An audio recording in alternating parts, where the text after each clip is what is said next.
Ai daqueles e daquelas entre nós que pararem com sua capacidade de sonhar, de inventar, a sua coragem de denunciar e de anunciar. Ai daqueles e daquelas que, em lugar de visitar de vez em quando o amanhã, o futuro, pelo profundo engajamento com o hoje, com o aqui e com o agora. Ai daqueles que, em lugar desta viagem constante ao amanhã, se atrelarem a um passado de exploração e rotina. Olá, meus alunos! Hoje nós vamos começar conversando sobre o surgimento e a evolução histórica da supervisão educacional.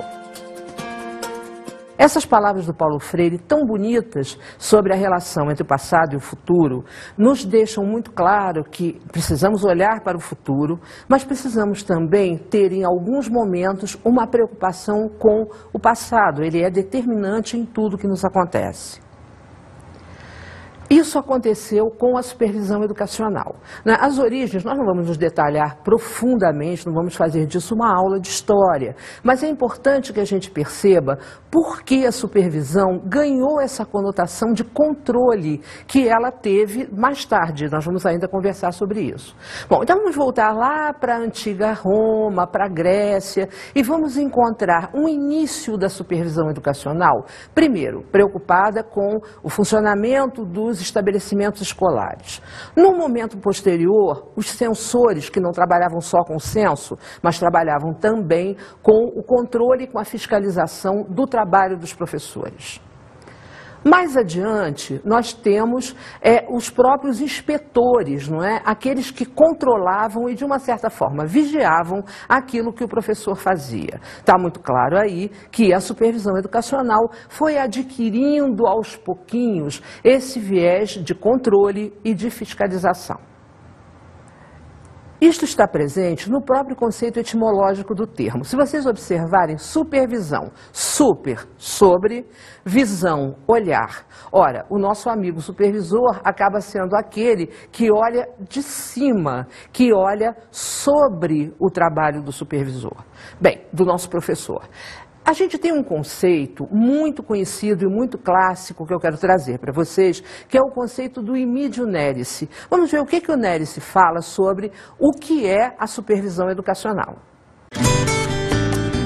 A supervisão escolar consiste no serviço de assessoramento de todas as atividades que tenham influência no processo de ensino-aprendizagem, para que as necessidades e aspirações dos educandos sejam mais eficientemente atendidas. No conceito do Nerice, que nós acabamos de ver, o foco já não está mais no controle, mas sim no atendimento das necessidades do educando. Mas nós vamos ver que o trabalho do supervisor não fica apenas nisso. Ele vai, no decorrer da história, atingindo cada vez uma abrangência maior e cada vez tendo focos mais extensos dentro da escola. Falando do surgimento da supervisão educacional, é necessário que a gente veja que ela vem de uma preocupação com a formação de professores para o ensino secundário. E aí, eu não sei se vocês já ouviram falar no famoso modelo 3+1. Era assim que era formado o supervisor, né? 3/4 do currículo de formação voltados para as disciplinas mais gerais, as disciplinas voltadas para fundamentos, as disciplinas ligadas às questões mais gerais da educação.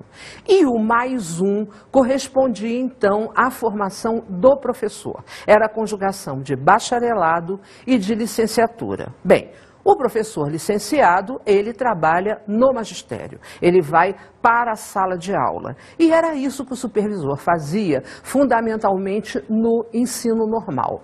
E o pedagogo? O chamado bacharel pedagogo atuava de uma forma diferente. Ele ia atuar em relação aos sistemas educacionais. Ele atuava, sim, com acompanhamento, verificação, um trabalho muito mais ligado a controle e verificação da eficácia do sistema escolar. Vocês entenderam? Bem, a história desse profissional foi continuando. E nós chegamos a um momento da criação dos famosos especialistas em educação. Aquele modelo que eu coloquei agora há pouco, ele durou até mais ou menos 1969, tá? A década de 70 traz um outro quadro, especialistas em educação. E aí, o trabalho do pedagogo se bifurca, aliás, nem se bifurca, se quadrifurca. A gente passa a ter o supervisor educacional, passa a ter o orientador educacional, e aí eu aproveito para lembrar vocês que essa nossa disciplina tem exatamente a tônica de trabalhar com a interlocução entre supervisão e orientação educacional, o administrador escolar, né, o chamado gestor da escola, e o inspetor escolar, que trabalhava mais com as questões de verificação legal, verificação das condições de funcionamento dos estabelecimentos escolares. Essa questão do surgimento das especialidades em pedagogia, com essas 4 demarcações que eu acabei de colocar para vocês, tem uma importância histórica muito forte e é característica da década de 70 no nosso país em relação à supervisão educacional, ok? Outra característica dessa época, no momento em que foram fechadas essas separações em especialidades em educação, foi a criação das chamadas associações de classe. Então, nós tínhamos associações de supervisores educacionais, associações de orientadores educacionais, e eu achei que era interessante para nós ouvir nesse momento um rápido depoimento da professora Berta do Vale, que foi presidente de uma dessas associações, a Associação de Supervisores Educacionais do Estado do Rio de Janeiro, cuja sigla era ACERJ. Então, eu gostaria de perguntar à professora Berta um pouco dessa experiência. Como é que foi trabalhar, como é que foi presidir uma associação de especialistas de educação naquela época? A história da supervisão educacional no Brasil, ela vai começar lá no final dos anos 60, quando a gente tem, já no período da ditadura militar, todos os sistemas de educação começam a ter uma preocupação com a parte pedagógica das suas escolas. No caso do Rio de Janeiro, que naquela época ainda era o estado da Guanabara, nós tínhamos em nível escolar o que se chamava de coordenador de OP-AV, assim que se chamava. OP, orientação pedagógica, AV, audiovisual. Nessa época, as escolas todas ganharam retroprojetor, coisa que a gente nunca tinha visto, né? Final dos anos 60 isso. Quando vem a lei 5.540 de 68, e que vai criar as habilitações do curso de pedagogia, é que vai surgir a figura do especialista. Com a 5692, em 71, dizendo que, obrigatoriamente, supervisores, orientadores educacionais, administradores escolares teriam que ter o curso de supervisão, há um crescimento do curso de supervisão no Brasil inteiro, curso de pedagogia, supervisão, orientação e administração. A gente só vai se chamar supervisor no início dos anos 70. Que é quando vem a 5692 dizendo que supervisores, orientadores e diretores de escola teriam que obrigatoriamente ter essa formação no curso de pedagogia. Quando começa a abertura política, meados dos anos 70, que os exilados políticos começam a voltar, começou uma discussão muito intensa no Brasil inteiro da gente se organizarem, já que funcionário público não podia ser sindicalizado, né, que só depois da Constituição de 88 é que isso foi permitido, nós começamos a nos organizar em associações. Em 1976, houve em nível nacional, promovido pelo Ministério da Educação e Cultura, que naquela época era junto, né, Cultura e Educação era um ministério só, o primeiro seminário de supervisão pedagógica, que aconteceu em Brasília no final de 1976. No ano seguinte, 77, aconteceu o primeiro ENSE, Encontro Nacional de Supervisores Educacionais, sob a liderança de Naura, que era presidente da Associação de Supervisores do Paraná, aconteceu o primeiro Encontro Nacional de Supervisores. E a partir de 77, nós passamos a ter todos os anos encontros nacionais de supervisores de educação. E o 5º encontro foi aqui no Rio de Janeiro. Nós já tínhamos a nossa associação, a ACERJ, estruturada. A presidente era a professora Marília Pimentel. Eu fui a 3ª presidente. Assumi no final de 86, que foi a eleição.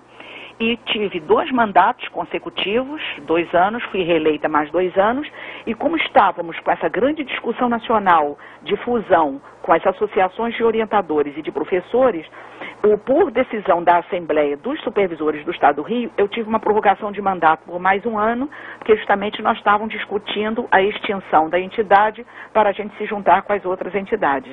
E uma das grandes discussões que aqui no Estado do Rio nós passamos a ter foi justamente sobre o perfil do supervisor educacional. Porque no velho estado da Guanabara, o supervisor educacional tinha um perfil pedagógico. Ele atuava diretamente com a proposta curricular das escolas, tinha um trabalho voltado para o projeto pedagógico das escolas, e em nível do estado do Rio de Janeiro, o perfil profissional do supervisor era semelhante ao supervisor do estado de São Paulo, que era muito mais alguém que visitava as escolas para verificar se a legislação estava sendo cumprida, se as normas todas estavam mais uma preocupação mais com o aspecto jurídico do que com o aspecto pedagógico. Quando eu assumi a presidência da ACERJ, começamos um trabalho muito grande aqui no Estado do Rio, justamente para unir esses 2 grupos de supervisores com uma visão profissional completamente diferente, né? Uns defendendo os aspectos pedagógicos, outros defendendo os aspectos burocráticos. Em nível nacional, é um período também muito importante. Final dos anos 70, início dos anos 80, foi nos anos 80 já, nós formamos a FENASE, Federação Nacional das Associações de Supervisores Educacionais, juntando todas as associações de supervisores do Brasil inteiro. Nossa primeira presidente era de Alagoas, e em 1988, 89, tivemos um congresso nacional em Maceió, com todas as diretorias das associações de supervisores, para decidirmos se nós participaríamos dessa discussão da União Nacional dos Profissionais de Educação. No final dos anos 90, houve um congresso muito grande no auditório da UERJ, né, na Universidade do Estado do Rio de Janeiro, e ficou a partir das assembleias que fizemos com nossos associados, e decidimos então que em nível do Estado do Rio de Janeiro, nós formaríamos então, aí a Constituição já permitia a formação de sindicatos, né, de funcionários públicos, formamos então o Sindicato Estadual dos Profissionais da Educação. Pela fala da professora Berta do Valle, vocês perceberam que a criação dessas associações teve uma importância muito grande e que não era fácil arregimentar e organizar politicamente um grupo que não tinha tido durante tanto tempo uma identidade profissional definida. Mas devem ter percebido também que a história ia continuando e que, no final das contas, essas associações sofreram algumas críticas. A partir daí, eu concordo inteiramente com o que a Marta Nogueira fala em relação às chamadas associações de especialistas. Vamos ouvir. Os supervisores educacionais, através de suas associações, somando acertos e erros, vão caminhando na busca de serem e de se fazerem sujeitos do seu processo histórico. Então, uma sucessão de acertos e erros. Foi exatamente isso. As associações contribuíram para a identidade do profissional, mas ao mesmo tempo também contribuíram para uma imagem que foi constituindo aquilo que a gente está chamando a supervisão criticada. É nesse ponto que eu quero focar a nossa aula agora.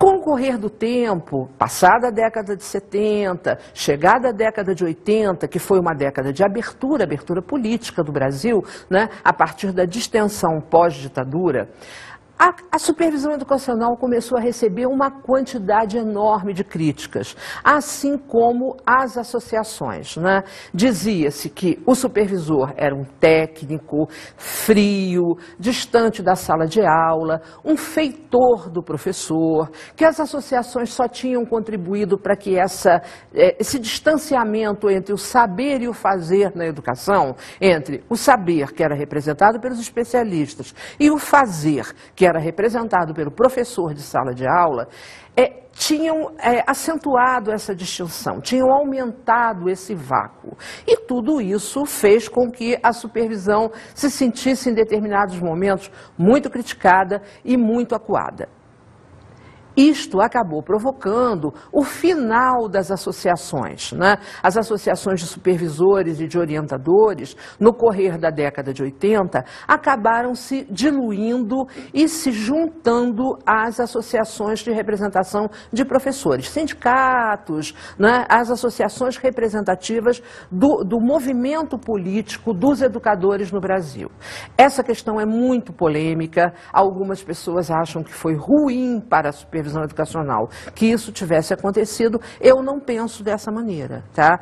Na época eu participei muito ativamente desse movimento e defendi, como ainda defendo, que o supervisor educacional, ele é um educador, como todos os demais atores institucionais da escola que trabalham com o processo de ensino-aprendizagem, né? E como tal, ele não pode se posicionar diferentemente, separadamente. Ainda quero lembrar a vocês, e utilizando aí as palavras de uma pessoa muito conhecida, que é o Moacir Gadotti, que essa crítica, ela é muito maniqueísta, quer dizer, ela não separa os bons e os maus, aqueles que mandam e aqueles que obedecem. E o Gadotti destaca que não há nenhum processo inteiramente de um tipo e inteiramente de outro. Eu tenho um respeito enorme pelo Moacir Gadotti. Vamos ouvir o que ele fala sobre esse processo. Há uma contradição interna na educação própria da sua natureza entre a necessidade de transmissão de uma cultura existente, que é a tarefa conservadora da educação, e a necessidade de criação de uma nova cultura, sua tarefa revolucionária. O que ocorre numa sociedade dada é que uma das duas tendências é sempre dominante. Viram? Da mesma maneira que quando nós falamos de Paulo Freire, destacamos o equilíbrio entre o passado e o olhar para o futuro, o Gadotti também destaca que não há abordagem inteiramente reprodutora, inteiramente conservadora e uma outra inteiramente revolucionária. É necessário que haja um equilíbrio entre essas questões. Dessas críticas todas que a supervisão educacional sofreu, surgiu um resultado muito positivo. Esse resultado é a visão da supervisão como praxis. Na realidade, não importa a separação em especialidades. O que importa é a atuação do supervisor, junto com os demais especialistas em educação, em relação ao cotidiano da escola, em relação à prática social, com ideias democráticas, com ideias de transformação, com ideias de inovação, como nós vamos ver nas nossas aulas posteriores. Então, na realidade, desse conflito todo da crítica na década de 80, emergiu a ideia da supervisão como praxis. De um supervisor que, na realidade, é um aliado do professor. De um supervisor que atua em uníssono com a equipe técnico-pedagógica da escola. Não é um competidor do orientador educacional, não é um antagonista do administrador, mas sim mais um daqueles que contribui para esse processo.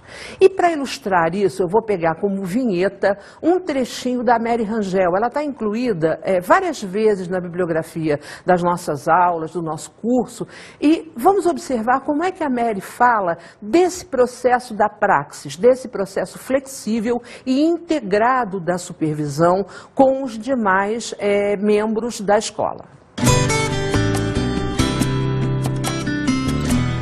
A questão da especificidade é importante e se destaca hoje na discussão acadêmica no sentido de que se tornem menos diluídas e mais concretas as ações que definem cada serviço, configurando seu papel e seu compromisso mais direto. Enfim, as características ou qualidades específicas da sua praxis. E não existe praxis sem reflexão teórica e concreticidade. Bem, eu acho que essa citação da Mary Rangel coloca muito bem a questão da praxis, né? A relação entre a teoria, a formação teórica e a concretude do trabalho do pedagogo. E isso tem uma importância extremamente forte nessa história em capítulos que a gente está trabalhando na aula de hoje.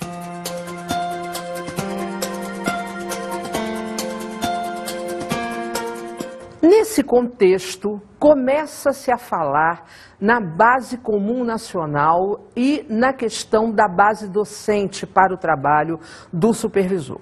Isso tem um significado muito grande. Quando você fala que o supervisor educacional tem que ter uma base docente, significa que ele tem que ter experiência do chão da sala de aula. E isso é muito importante. De todos esses capítulos da história que eu estou comentando com vocês aqui, esse é um que me agrada muito, né? É importante que um supervisor educacional, para que ele possa ter esse mundo de atuações que tem, é muito importante que ele tenha a experiência e a vivência da sala de aula. Como também é muito importante que haja uma base comum para a formação desse profissional, desse pedagogo, no Brasil. Vocês já imaginaram, em cada contexto, um supervisor sendo formado de uma maneira diferente, com uma base diferente, com uma quantidade de conhecimentos extremamente diferente? Nós teríamos uma multiplicidade de atuações totalmente fora de controle. Surge nesse momento, na escola, a figura do coordenador pedagógico. Da mesma maneira como as outras mudanças criaram polêmicas, esta também. O coordenador pedagógico, ele acoplaria as funções do supervisor e do orientador educacional, criando uma figura única na escola, um profissional único. Da mesma maneira que eu me posicionei criticamente em relação às outras questões, vou fazer também em relação a isso, né?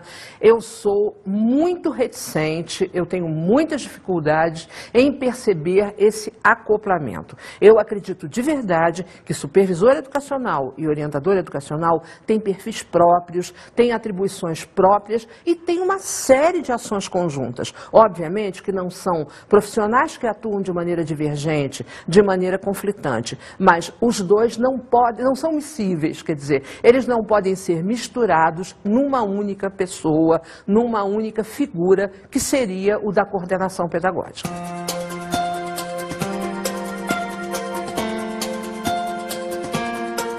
Em maio de 2006, foi publicada a resolução número 1 do Conselho Nacional de Educação, que definiu as diretrizes curriculares nacionais para os cursos de pedagogia.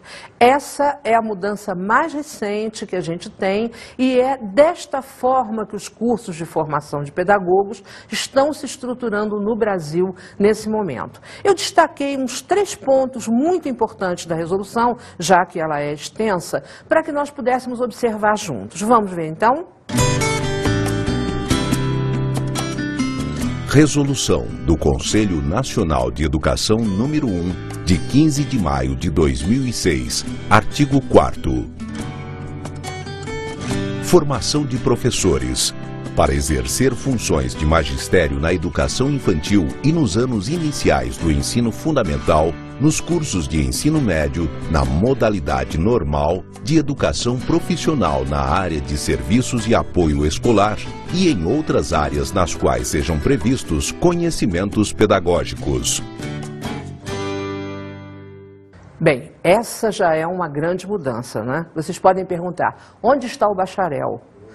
É apenas licenciatura, né?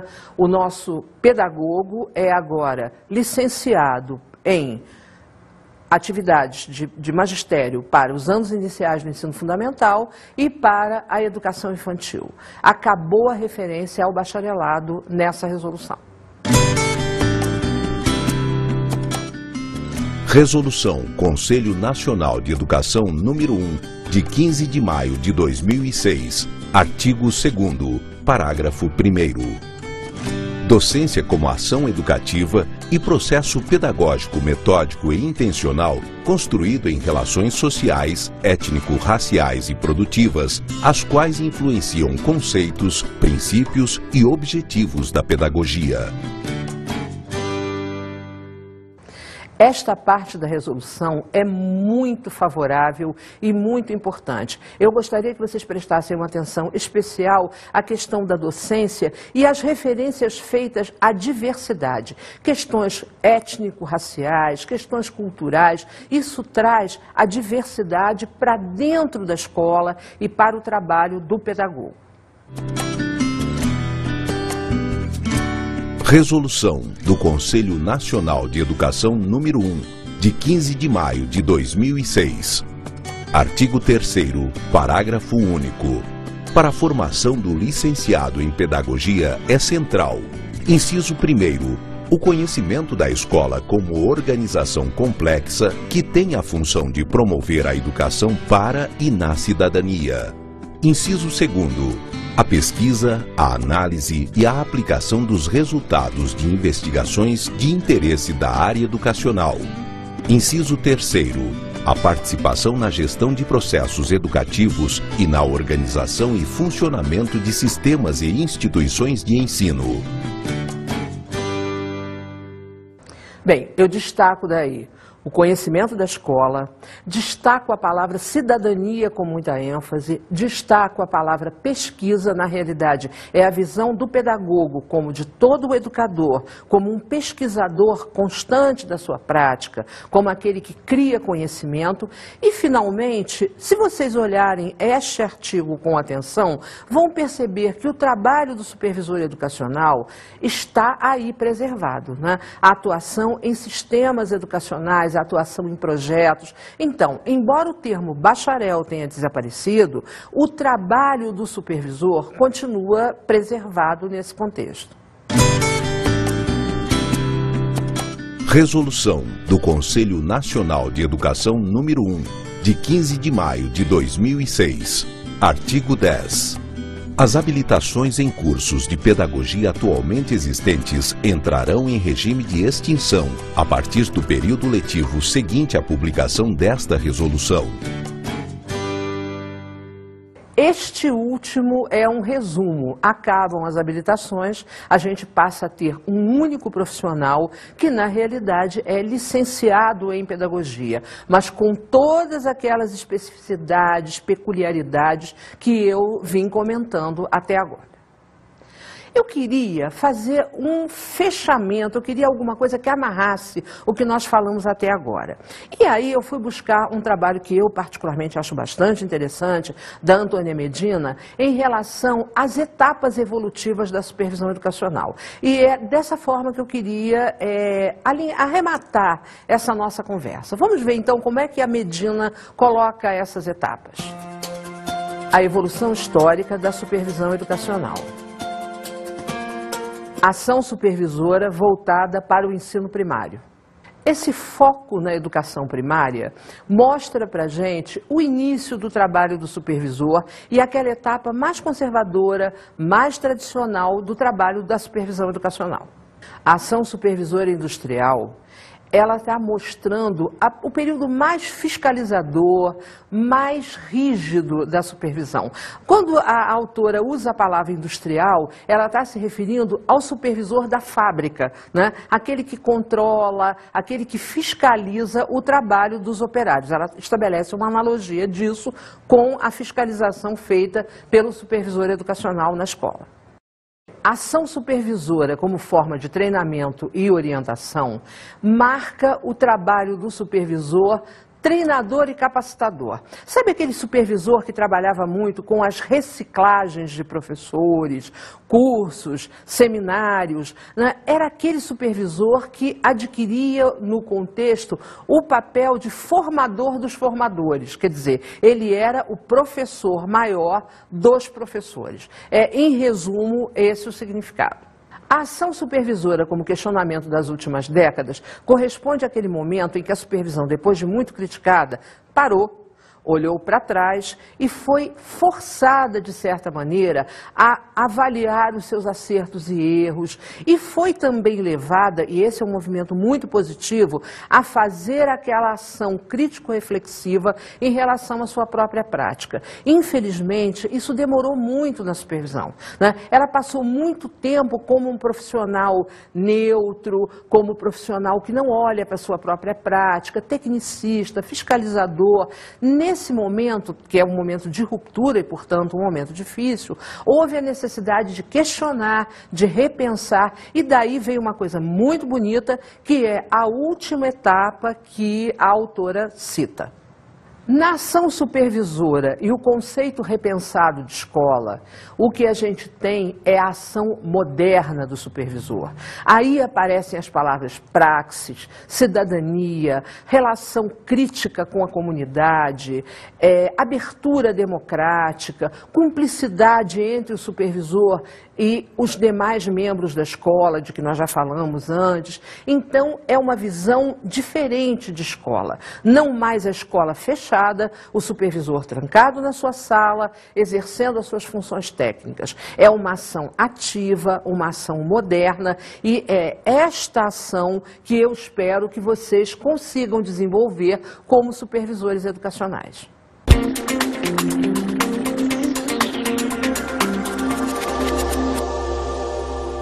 A dica de hoje é um livro extremamente interessante.